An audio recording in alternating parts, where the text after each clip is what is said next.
देखो साधारण भाव में आम बारंबार कही आसीचु जे पेट्रोल पंप गुड़ाक पाखापाखि 4 दिन स्टॉक रुहे तांकर स्टोरेज कैपेसिटी अनुसार एवं 2 दिन जदि तेल परिवहन न हुए ताहले तेलर अभाव देखा जाटा संभव एवं अल्प किछि टांकी तेल अभाव देखादेला किंतु गतकाली 100 खंड गाड़ी लोड होकर विभिन्न पेट्रोल पंप को ओडिशा रे मूवमेंट करा जायछि। आज भी सकाळू एपर्यंत पाखापाखि 150 गाड़ी मूवमेंट हो सारी 4टी डिपोरू जदि यही मूवमेंट जारी रुहे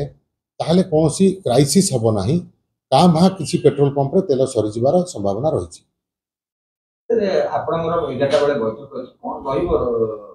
आगुरी कहीं डका जाऊन लास्ट मिनिट बंद होगा समय कहीं डका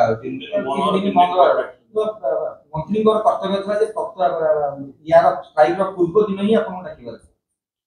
देखु से तो सरकार निष्पत्ति जे स्ट्राइक कॉल जाणिकी कौ भाई पदक्षेप ने से अच्छी कौन नहीं थे सी आम जहाँ शुणीचु जे प्रथम दिन में ही मीटिंग करी सरकार ड्राइवर महासंघ सहित मीटिंग रे प्राय सबु कथार सहमति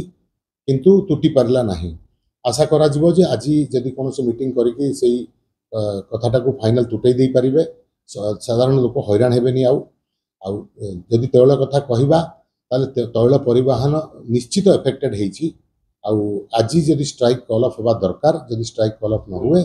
निश्चित एफेक्टेड रहिबो। आलोचना निश्चित यही विषय ही हम जे कौन परिस्थिति रही केते तेल गच्छित रही पेट्रोल पंप गुड़ाक केते तेलर मूवमेंट होती असुविधा कौटी अच्छी ड्राइवर माने रिपोर्टिंग करुँच कि करूना कौ जगार कौटी ब्लॉकेड अच्छी कि गाड़ी मूवमेंट हो पारुनी कि यही सब विषय कथा हम।